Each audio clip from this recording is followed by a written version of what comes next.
My name is Emma Carter, and I was 27 years old when I realized that being someone's daughter doesn't always mean being someone's priority. It started on a cold Tuesday morning at exactly 5:42 a.m. The sharp pain in my abdomen woke me so suddenly that I fell out of bed before I even understood what was happening. At first, I thought it was just another stomach ache. I had been working long hours at the hospital as a physical therapist, surviving on coffee and takeout meals. I convinced myself it would pass. It didn't. Within minutes, the pain spread through my entire body. Every breath felt like someone was driving a knife deeper into my side. I tried standing, but my knees gave out beneath me. I crashed onto the bedroom floor, my phone sliding across the carpet. I reached for it with shaking hands. The first person I called was my mom. No answer. I called again. Still nothing. Then my father, straight to voicemail. I told myself not to panic. They were probably asleep. I called again. And again. And again. By the 10th call, tears blurred my vision. By the 15th, I couldn't stop shaking. By the 22nd call, I was lying on my apartment floor, whispering through sobs. Please. Somebody answer? Nobody did. The silence hurt more than the pain. Almost 40 minutes later, my neighbor, Mr. Harris, heard me crying through the hallway. He knocked once, then twice. When I couldn't answer, he used the emergency key I had given him months earlier, promising I would probably never need it. He found me barely conscious. The ambulance arrived within minutes. As paramedics rushed me into the emergency room, doctors performed scan after scan before one surgeon looked directly at me with a face that instantly stole every ounce of hope I had left. Emma, he said calmly, your appendix has ruptured. The infection is spreading quickly. We need emergency surgery immediately. My heart pounded. I nodded. Then I whispered the only question that mattered. My parents, are they coming? The nurse looked away before answering. We've been trying to reach them. I closed my eyes. 22 calls from me, several more from the hospital. Still, nothing. As they wheeled me toward the operating room, I stared at the ceiling lights passing above me one by one. I honestly believed there was a chance. Those lights would be the last thing I ever saw. And just before the operating room doors closed behind me, I heard someone shout from the end of the hallway.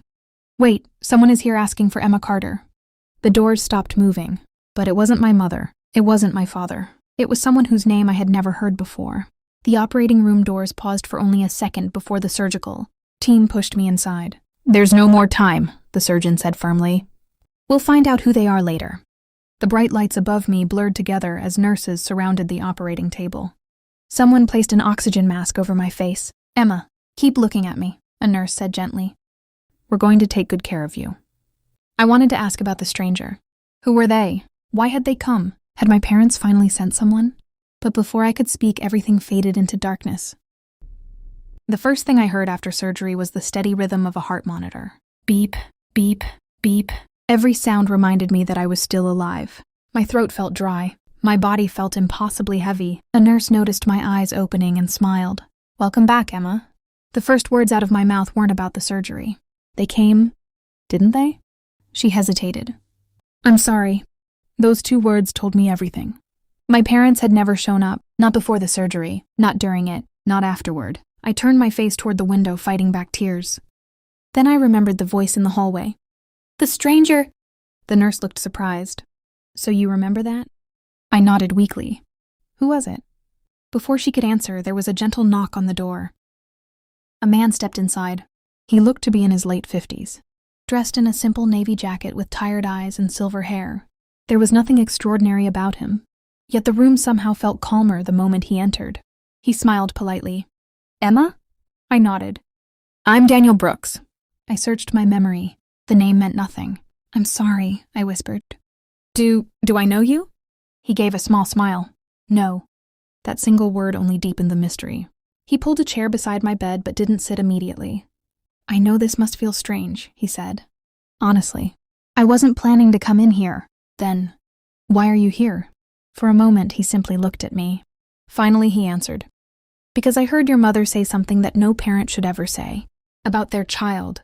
My breathing stopped. He reached into his jacket pocket and slowly placed a folded piece of paper on the bedside table. I think you deserve to know the truth, he said quietly. I stared at the paper but couldn't bring myself to open it. What is it? Daniel's expression turned solemn. It's the reason your parents ignored all 22 of your calls.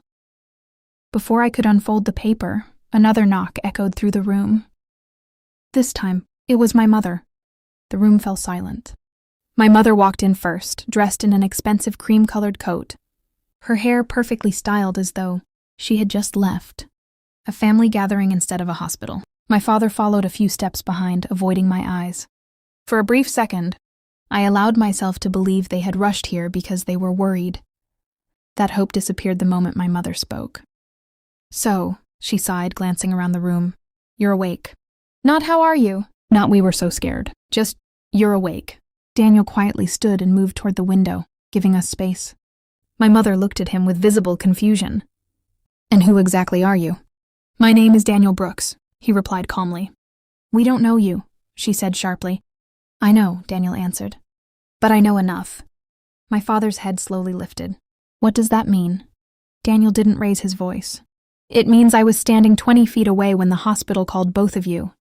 My mother's expression froze. I heard every word. The room suddenly felt colder. Daniel continued. "I heard the nurse explain that your daughter needed emergency surgery. I also heard you say," he paused, looking directly at my mother, "and don't call us again unless she's already out of surgery. We have something more important to deal with today." My chest tightened. I stared at my parents, waiting for one of them to deny it. Neither did. Instead, my mother folded her arms. "You don't know the full story." Daniel nodded. "Then tell it." She hesitated before speaking. "It was your sister's engagement celebration. Hundreds of guests had already arrived. Leaving would have ruined everything." I couldn't believe what I was hearing. "Ruined everything?" I whispered. "I almost died." She looked at me with an expression I had seen my entire life. Not cruel, not angry, just emotionally distant. "You survived." Those two words shattered something inside me. Daniel slowly reached for the folded paper on the bedside table. "I hoped I wouldn't have to show this," he said. He unfolded it carefully and handed it to me. It was a printed record from the hospital reception desk. Every phone call, every voicemail, every missed attempt to contact my parents. 22 calls from me, 8 calls from the hospital. Not one answered. At the bottom of the page was a handwritten note from the receptionist. "Family informed, declined to attend." Tears filled my eyes. My father finally spoke, his voice barely above a whisper. "Emma." I looked at him, hoping, just hoping, he would tell me this was all a misunderstanding. Instead, he lowered his head. "I should have come. It wasn't enough. Not after the silence. Not after 22 unanswered calls. And not after I had entered surgery believing I might never see another sunrise." The room remained silent for what felt like forever. My mother looked at the floor, but there was no apology. No tears, no regret. She simply adjusted the strap of her handbag and quietly said, "We did what we thought was best." Those words hurt more than the surgery ever could. I looked at my father one last time. "You heard my voicemails, didn't you?" He closed his eyes. "Yes." My heart sank. "You knew I was begging for help." A tear rolled down his cheek. "I wanted to come. I really did." I shook my head. "But you didn't." There was nothing left to say. The silence between us carried 27 years of disappointment. A nurse entered the room and gently reminded my parents that visiting hours would end soon. For the first time in my life, I didn't ask them to stay. I simply said, "Goodbye." They walked out without looking back. When the door closed, I expected to feel empty. Instead, I felt free. Daniel quietly returned to the chair beside my bed. "I'm sorry," he said. "You have nothing to apologize for," I replied. "You were there." He smiled softly.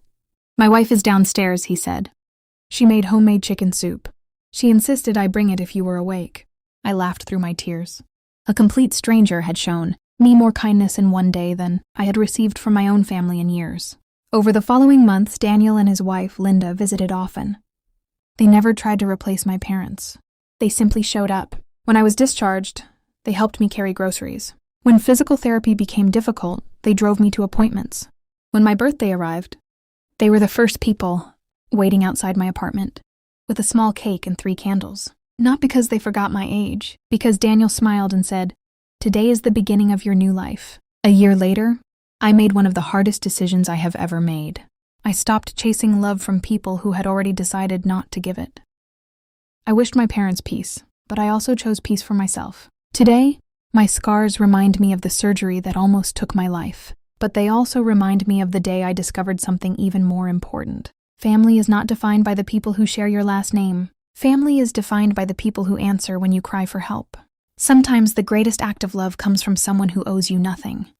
And sometimes, the stranger who answers your call becomes the person who changes your life forever. If this story touched your heart, remember this. Never measure your worth by the people who failed to see it. The right people may arrive unexpectedly, but when they do, they'll prove through their actions that real love is shown, not spoken. Thank you for listening. And if you enjoy emotional stories of resilience, kindness, and hope, consider subscribing for more original stories every week.